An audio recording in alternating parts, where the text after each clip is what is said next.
ദൈവികത നിറഞ്ഞു തുളുമ്പുന്ന ശില്പകലാ സൃഷ്ടിയുമായി ഒരു കലാകാരൻ. കോഴിക്കോട് രൂപത കൽപ്പറ്റ തിരുഹൃദയ ദൈവാലയ ഇടവകാംഗം ഷാജി മുണ്ടിയാനപ്പുറമാണ് ദൈവം തനിക്ക് തന്ന കഴിവ് ജീവൻ തുടിക്കുന്ന ദൈവഛായാ നിർമ്മാണത്തിലൂടെ വിശ്വാസികൾക്ക് സമ്മാനിക്കുന്നത്. ശില്പനിർമ്മാണം പ്രേക്ഷിത പ്രവർത്തനമായി കണ്ട് മുന്നോട്ടു പോകുകയാണ് ഷാജി മുണ്ടിയാനപ്പുറം എന്ന ഈ അൽമായൻ. വർഷങ്ങൾക്ക് മുൻപ് മരങ്ങൾ കൊണ്ടുള്ള ശില്പങ്ങളാണ് ഞാൻ ആദ്യം ചെയ്തുകൊണ്ടിരുന്നത്. അതിനുശേഷമാണ് ആർട്ട് വർക്കിലേക്ക് ഞാൻ കടന്നു വന്നത്. കേരളത്തിനകത്തും പുറത്തുമായിട്ട് ഇന്ത്യക്കും വെളിയിലുമായിട്ട് നിരവധി ആർട്ട് വർക്കുകൾ ഞാൻ ചെയ്തിട്ടുണ്ട്. പിയാത്ത, അൽത്താര, ലാസ്റ്റ് സപ്പർ പോലുള്ള നിരവധി ശില്പങ്ങളും ചിത്രങ്ങളും ചെയ്യാനുള്ള അവസരം കിട്ടിയിട്ടുണ്ട്. എനിക്ക് സപ്പോർട്ടായിട്ട് കുടുംബം എൻ്റെ കൂടെയുണ്ട്. പിള്ളേരുടെ ഒഴിവു സമയങ്ങളിൽ അവരെന്നെ സഹായിക്കാറുണ്ട്. ഇടവക വികാരി സെബാസ്റ്റ്യനച്ഛനും മുൻ വികാരി ജോണച്ചനും എന്നെ സപ്പോർട്ട് ചെയ്യാറുണ്ട്. പിന്നെ എൻ്റെ വീടിൻ്റെ അടുത്തുള്ള വർക്കിൽ ഏറ്റവും അടുത്തുള്ള വർക്കിൽ പിയാത്തയാണ്. തിരുഹൃദയ ദേവാലയത്തിലെ 14 അടി ഹൈറ്റുള്ള പിയാത്ത ആണ് ഉള്ളത്. അതുപോലെ തന്നെ പള്ളിക്ക് ഉള്ളിലുള്ള പ്രസംഗപീഠവും ഉണ്ണിമിശിയാക്കൂടും ആർട്ട് സ്റ്റാൻഡും എല്ലാം എൻ്റെ നിർമ്മിതിയാണ്. പുറപ്പാട് 31 തിരുവചന പ്രകാരം ദൈവം എന്നെ ഒരുക്കിയതാണ്. ദൈവരാജ്യ വ്യാപനത്തിനും സുവിശേഷ പ്രഘോഷണത്തിനും ദൈവം തിരഞ്ഞെടുക്കുന്നത് നമ്മൾ ചിന്തിക്കുന്നതിനും അപ്പുറമാണെന്ന് കാട്ടിത്തരുന്ന ഒരു ഉദാഹരണമാണ് ഷാജി എന്ന ഈ ശില്പി.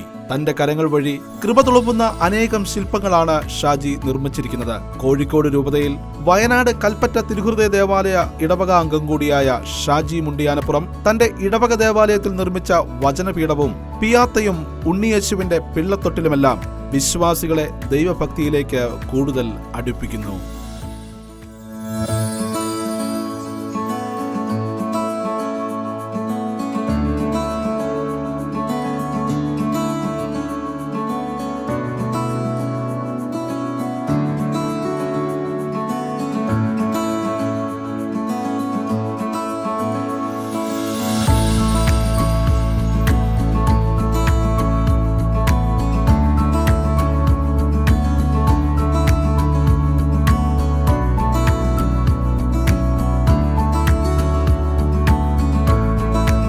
മുണ്ടിയാനപ്പറമ്പിൽ ഷാജി, അദ്ദേഹത്തിൻ്റെ ജീവിത പങ്കാളി ലൈല, മക്കളായിട്ടുള്ള ടോം ജോസഫും സ്റ്റെഫി ജോസഫും. ഈ ഒരു കുടുംബം ഞാൻ ഇവിടെ വന്ന് ഏകദേശം കഴിഞ്ഞ ഒരു 3 വർഷമായിട്ട് എനിക്കറിയാം. എന്നേക്കാൾ കൂടുതലായിട്ട് ഇദ്ദേഹം ഇവിടെ അറിയപ്പെടുന്നത് അദ്ദേഹത്തിൻ്റെ കലാപരമായ സൃഷ്ടികളുടെ വ്യത്യസ്തത കൊണ്ടാണ്. പ്രത്യേകിച്ചും അദ്ദേഹം സിമൻറ്റിൽ വളരെ മനോഹരമായിട്ട് പിയത്ത, അത് ലാസ്റ്റ് സപ്പർ എന്നിവ മനോഹരമായിട്ടുണ്ടാക്കുന്നുണ്ട്. കൂടാതെ കണ്ട് അൽത്താരയുടെ ആർട്ട് വർക്കുകളൊക്കെ നന്നായിട്ട് ചെയ്യുന്നുണ്ട്. കേരളത്തിന് പുറത്തും വിദേശങ്ങൾ വരെ അദ്ദേഹത്തിന് പല രീതിയിലുള്ള ഇങ്ങനെയുള്ള കാര്യങ്ങൾ ചെയ്തിട്ടുണ്ട്. അതുകൊണ്ട് തന്നെ അദ്ദേഹം ഒരു ശില്പി എന്ന നിലയിൽ, ഒരു കലാകാരൻ എന്ന നിലയിൽ ഏറെ അറിയപ്പെടുന്ന ഒരു വ്യക്തിത്വമാണ്. വളരെ താഴ്ന്ന നിലയിൽ നിന്ന് ഉയർന്നു വന്നിട്ടുള്ള വ്യക്തിയാണ്. അതുകൊണ്ട് വളരെ മിതമായ ചെലവിലും ചെയ്തു കൊടുക്കുന്നുണ്ട്. പ്രത്യേകിച്ചും അദ്ദേഹത്തിൻ്റെ കലാപരമായ സൃഷ്ടികളിൽ ഒരു ദൈവീകത നിറഞ്ഞു നിൽക്കുന്നതായിട്ട് ഞാൻ കാണുന്നുണ്ട്. ആ ദൈവീകത തന്നെയാണ് അദ്ദേഹത്തെ ഏറെ പ്രശസ്തനാക്കിയിട്ടുള്ളത്. അദ്ദേഹത്തിനും അദ്ദേഹത്തിൻ്റെ കുടുംബത്തിൻ്റെ എല്ലാ പരിശ്രമങ്ങളും ഇടവകയുടെ എല്ലാവിധ ഭാവങ്ങളും നേരുകയാണ്.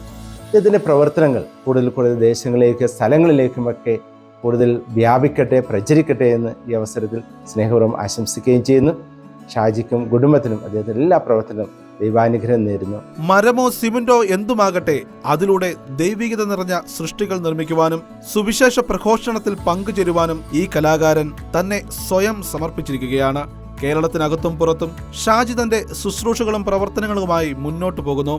ഉളിയും ബ്രഷും കുമ്മായ കത്തിയും എടുത്താൽ ദൈവകൃപയാൽ അവിടെ ജീവൻ തുളുമ്പുന്ന സൃഷ്ടി പിറക്കുമെന്ന് ഷാജി വിശ്വസിക്കുന്നു.